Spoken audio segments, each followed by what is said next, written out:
Hello दोस्तों, आज हम इस वीडियो में ज्ञान बिंदु का नोट को देखने वाले हैं, जिसमें हम मॉडर्न हिस्ट्री को देखेंगे इस वीडियो में।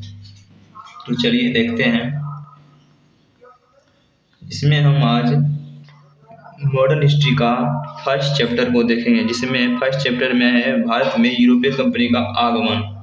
तो चलिए इसी को हम आज देखते हैं।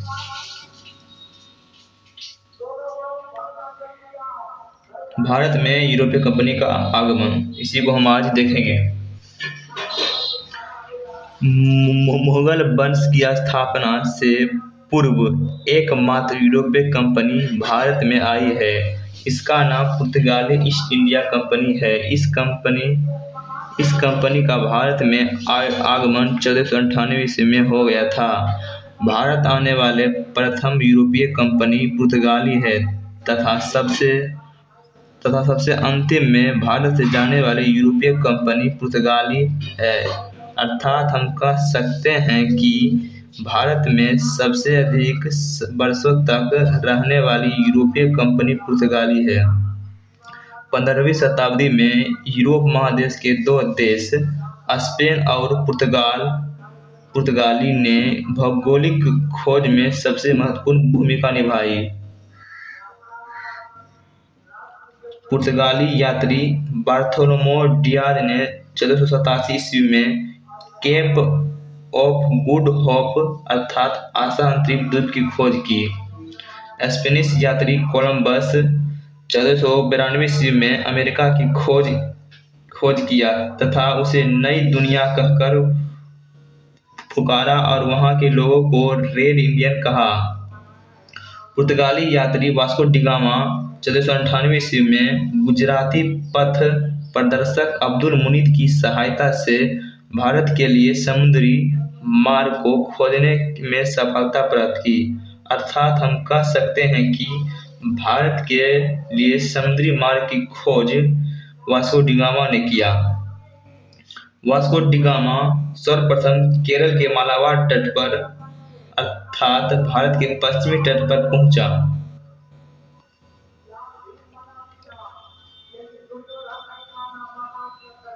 वास्को डी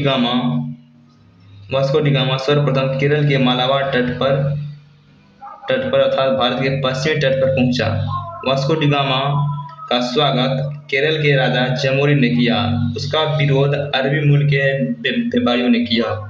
भारत आने वाले द्वितीय पुर्तगाली यात्री अब्दुल अल्ब्रेज कैब्राल था, जो 1500 ईस्वी में भारत आया था। इन्होंने ही ब्राजील की खोज की। वास्को डी गामा 1498 ईस्वी में भारत से लौटने के क्रम में कुछ मसाला भारत से खरीदा और वह मसाला लेकर पुर्तगाल वापस गया। वास्को डी गामा पुर्तगाली बाजार में जब मसाला को बेचा तो उसे 60 गुना अधिक मुनाफा प्राप्त हुआ, जिसके कारण पुर्तगालियों ने यह लक्ष्य बनाया कि पुर्तगाली के साथ मसाले का व्यापार किया जाए। पुर्तगाली व्यापार पर नियंत्रण स्थापित करने को लेकर 1505 ईस्वी में पुर्तगाली गवर्नर या वायसराय का पद लाया गया। प्रथम पुर्तगाली वायसराय 1505 ईस्वी में अल्फांसो दे अल्मोरा बना, जो 1509 ईस्वी तक इस पद पर बना रहा।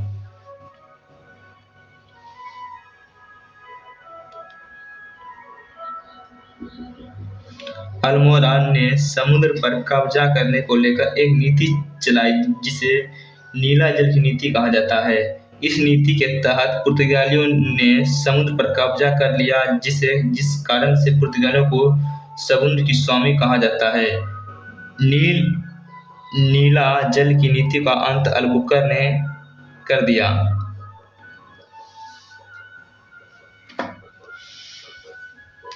पुर्तगालियों का मुगलों के साथ संबंध स्थापित अकबर के समय में हुआ। भारत में काटेज व्यवस्था को शुरुआत पुर्तगाली ने किया। मुगल बादशाह अकबर ने पुर्तगालियों से अरब सागर में व्यापार करने को लेकर काटेज खरीदा था। चोल का युद्ध 1508 ईस्वी में हुआ। दूसरा पुर्तगाली गवर्नर बनकर 1509 ईस्वी में अल्फांसो दी अल्बुकर आया, जो 1515 ईस्वी तक इस पद पर बना रहा। अल्बुकर को भारत में पुर्तगालियों साम्राज्य का वास्तविक संस्थापक माना जाता है।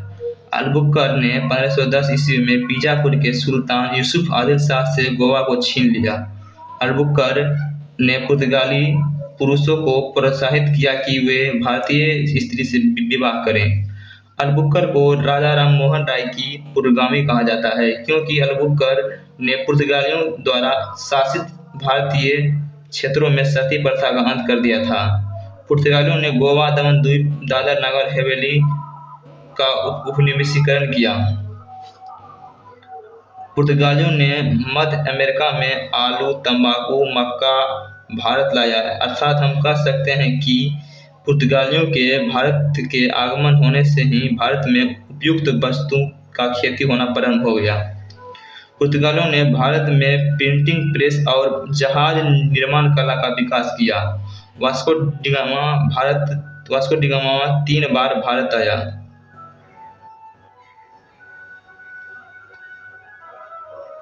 जिसमें प्रथम बार 1498 ईस्वी में आया, दूसरी बार 1502 ईस्वी में, तीसरी बार 1524 ईस्वी में। पुर्तगालियों ने हिंद महासागर में फारस की खाड़ी में हरमुज अपनी अड्डा बनाया। पुर्तगालियों को 1632 ईस्वी में हुगली से खदेड़ने का श्रेय मुगल बादशाह शाहजहां को जाता है। आज़ादी के बाद भी पुर्तगाली ईस्ट इंडिया कंपनी भारत में बनी रही। भारत की सेना ने 1961 ईस्वी में ऑपरेशन विजय के तहत गोवा को पुर्तगालियों से मुक्त करवाया। 1961 के समय गोवा के पुर्तगाली गवर्नर एंटोनियो सिल्वा हुआ करते थे। 12वां संविधान संशोधन 1962 के तहत गोवा को केंद्रशासित प्रदेश का दर्जा दिया गया, लेकिन बाद के कुछ वर्षों में 56वां संविधान संशोधन 1987 के तहत गोवा को पूर्ण राज्य का दर्जा दिया गया। गोवा वर्तमान समय में क्षेत्रफल के आधार पर सबसे छोटा राज्य है। पुर्तगाली ईस्ट इंडिया कंपनी को एस्तादो दा इंडिया कंपनी के नाम से जाना जाता है। अब हम पढ़ेंगे इस वीडियो में डच ईस्ट इंडिया कंपनी के बारे में। नीदरलैंड या हॉलैंड के निवासी को डच कहा जाता है। इंडिया आने वाले प्रथम डच यात्री कार्लिनियस हॉटमैन था, जो 1596 ईस्वी में भारत की यात्रा पर आया था। डच ईस्ट इंडिया कंपनी की स्थापना 1602 ईस्वी में हुई है। इस कंपनी को वोरिंग द ओस्ते इंडियस कंपनी भी कहा जाता है। डच ईस्ट इंडिया कंपनी ने अपना पहला व्यापारिक कारखाना 1605 ईस्वी में आंध्र प्रदेश के मसूलीपट्टम में खोला। आगे चलकर डचों ने अपना मुख्यालय नगरपट्टम को बनाया। डचों ने भारत के तुलना में इंडोनेशिया के साथ व्यापार में ज़्यादा रुचि लिया। डचों ने सिर्फ भारत के पूर्वी तट पर अपना व्यापारिक कारखाना खोला।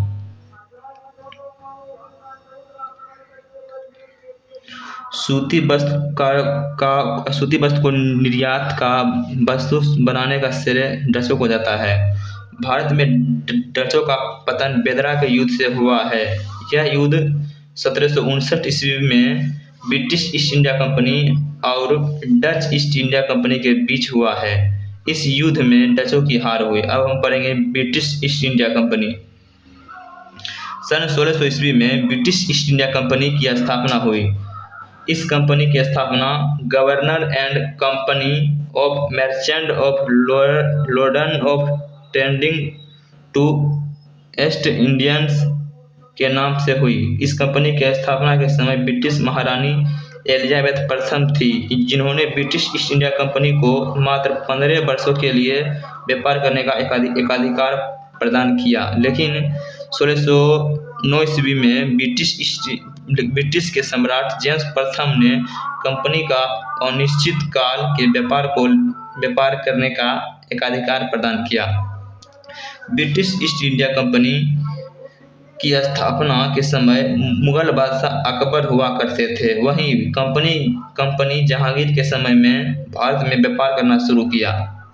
ब्रिटिश कंपनी और मुगलों के बीच संघर्ष की शुरुआत मुगल बादशाह औरंगजेब के समय हुई।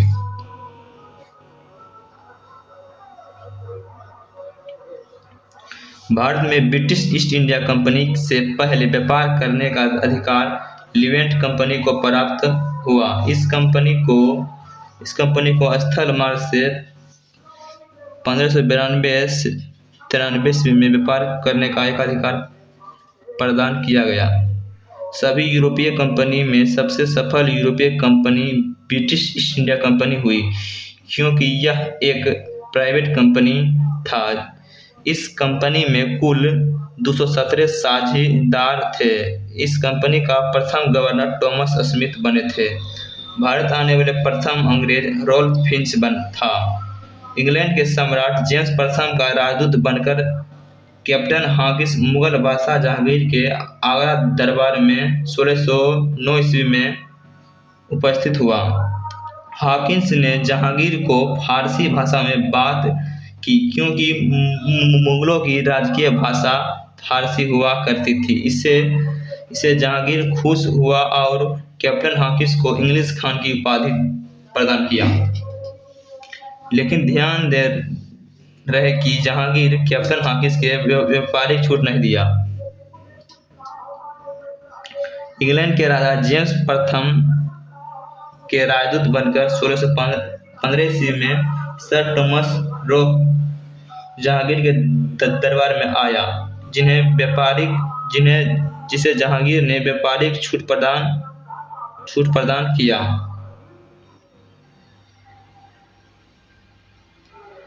हम पढ़ेंगे सालावारी का युद्ध। यह युद्ध गुजरात के सूरत नामक शहर में 29-30 नवंबर 1612 ईस्वी में ब्रिटिश ईस्ट इंडिया कंपनी और पुर्तगाली ईस्ट इंडिया कंपनी के बीच हुआ। इस युद्ध में अंग्रेजों की जीत हुई। नोट: मुगलों का प्रमुख व्यापारिक केंद्र सूरत था। मुंबई: यह साल से द्वीप पर स्थित शहर है। यह द्वीप सर्वाधिक आबादी वाला द्वीप है। इस शहर की स्थापना गैराल अग्नियार ने किया है। 1661 ईस्वी में पुर्तगाली राजकुमारी कैथरीन का विवाह ब्रिटिश राजकुमार चार्ल्स द्वितीय के साथ हुआ।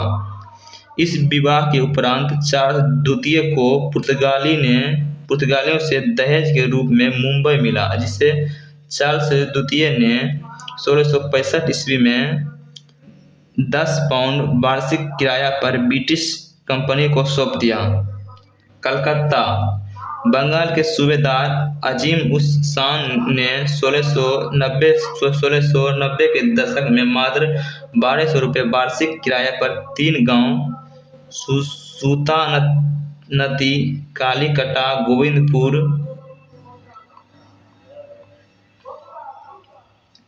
गोविंदपुर अंग्रेजों को दिया। जब चारनाक नामक अंग्रेज ने इन तीनों गांवों को मिलाकर कलकत्ता नामक शहर को स्थापित किया। यह शहर अंग्रेजों को प्रथम प्रेसिडेंसी नगर बनी। ब्रिटिश काल में 1774 ईस्वी से लेकर 1911 ईस्वी तक भारत की राजधानी कलकत्ता बनी रही। 1911 ईस्वी में तृतीय दिल्ली दरबार का आयोजन हुआ, जिसमें यह घोषणा किया गया कि भारत की राजधानी कलकत्ता से नई दिल्ली बनाया जाए। इस घोषणा के तहत ही 1 अप्रैल 1912 ईस्वी को भारत की राजधानी दिल्ली बनी। तब से लेकर दिल्ली आज तक भारत की राजधानी दिल्ली बनी रही। प्रथम दिल्ली दरबार का आयोजन 1877 ईस्वी में तथा द्वितीय दिल्ली दरबार का आयोजन 1903 ईस्वी में हुआ है। 18वीं शताब्दी में बंगाल इतना समृद्ध था कि वह भारत का स्वर्ण कहा जाता था। मद्रास: इस शहर को आज चेन्नई के नाम से जाना जाता है।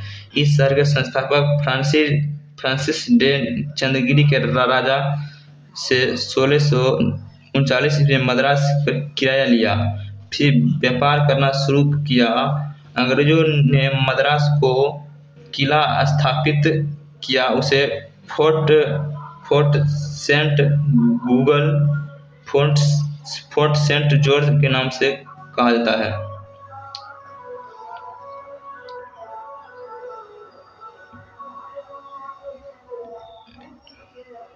व्यापारिक छूट और व्यापारिक कारखाना। अंग्रेजों के लिए 1632 ईस्वी में गोलकुंडा के सुल्तान ने अब्दुल कुतुब शाह सुनहरा फरमान जारी किया। इस फरमान के तहत अंग्रेजों को दक्षिण भारत में व्यापारिक स्तर पर व्यापार करने का छूट प्राप्त हुआ। मुगल बादशाह फर्रुखसियर ने 1717 ईस्वी में व्यापारिक स्तर पर अंग्रेजों को व्यापारिक छूट प्रदान किया, जिसे मैग्ना कार्टा कहा जाता है। मैग्ना कार्टा एक फ्रांसीसी शब्द है, इसका प्रयोग पहली बार इंग्लैंड में हुआ था। जॉर्ज सुरमन नामक ब्रिटिश अधिकारी के नेतृत्व में एक अंग्रेजी शिष्टमंडल व्यापारिक छूट लेने को लेकर एक मुगल बादशाह फर्रुखसियर दरबार में उपस्थित हुआ था। अंग्रेजों ने अपना प्रथम व्यापारिक कारखाना 1608 ईस्वी में गुजरात के सूरत में खोला, जिसे मुगलों ने मान्यता देने से इनकार कर दिया। अंग्रेजों ने अपना दूसरा कारखाना आंध्र प्रदेश के मसूलीपट्टनम में 1611 ईस्वी में खोली, जिसे कर्नाटक सरकार ने शीघ्र मान्यता प्रदान कर दिया। यह अंग्रेजों द्वारा स्थापित प्रथम मान्यता प्राप्त फैक्ट्री थी।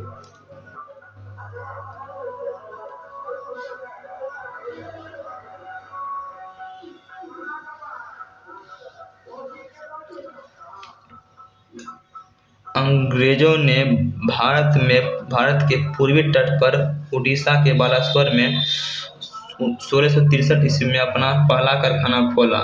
अंग्रेजों ने बंगाल में प्रथम कारखाना 1651 ईस्वी में हुगली में खोला।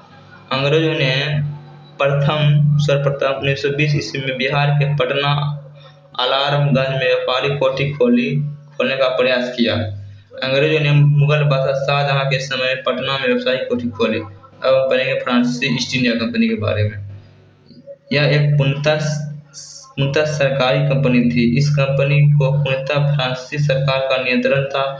फ्रांस के सम्राट लुईस 14वां के समय उसके मंत्री कोबाल्ट के प्रयास से 1664 ईस्वी में फ्रांसीसी ईस्ट इंडिया कंपनी की स्थापना हुई।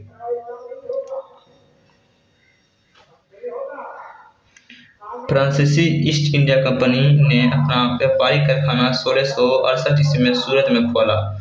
1669 में दूसरा व्यापारिक कारखाना मसूलीपट्टनम में खोला। फ्रांसीसी ने अपना मुख्यालय नगर पौंडीचेरी को बनाया। इस शहर में की नींव फ्रांसिस मार्टिन ने रखा। फ्रांसीसी गवर्नर डुप्ले ने भारत की सहायक संधि का जन्मदाता माना जाता है। इन्होंने सर्वप्रथम भारतीय राजाओं को भू क्षेत्र से हस्तांतरित किया।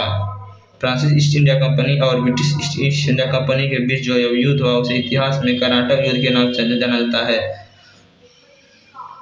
अब पढ़ेंगे प्रथम कर्नाटक युद्ध। यह युद्ध 1646 ईस्वी से 48 ईस्वी के बीच हुआ। यह युद्ध ऑस्ट्रेलिया के उत्तराधिकारी से प्रभावित है। ऑस्ट्रेलिया के उत्तराधिकारी युद्ध की समाप्ति एला-सेप्ला की संधि के तहत हुआ। इस संधि के तहत प्रथम कर्नाटक युद्ध की समाप्ति हुई। अंग्रेज गवर्नर बैरनाट ने फ्रांसीसी जहाज को कब्जा कर लिया। यह घटना प्रथम कर्नाटक युद्ध का तत्कालीन कारण बना। प्रथम कर्नाटक युद्ध को सेंट थोमो के युद्ध के नाम से जाना जाता है। 1748। अब हम पढ़ेंगे द्वितीय कर्नाटक युद्ध। यह युद्ध 1749 से 1754 के बीच होने वाला युद्ध था। इस युद्ध का संबंध हैदराबाद और कर्नाटक के उत्तराधिकारी युद्ध से रहा। इस युद्ध की समाप्ति 1754 ईस्वी में पौंडीचेरी की संधि के तहत हुआ। द्वितीय कर्नाटक युद्ध के दौरान 1749 ईस्वी में अंबुर का युद्ध हुआ।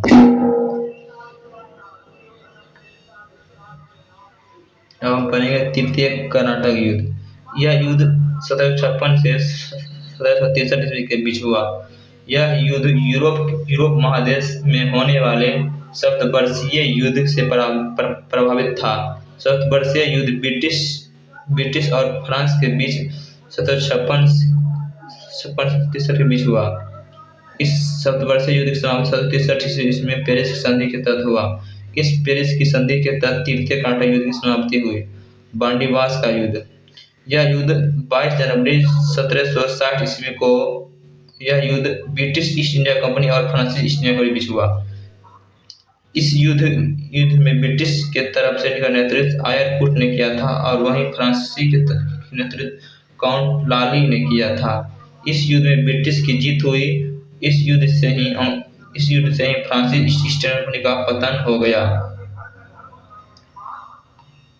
चलिए दोस्तों, अब वीडियो यहीं समाप्त हो गया फर्स्ट चैप्टर।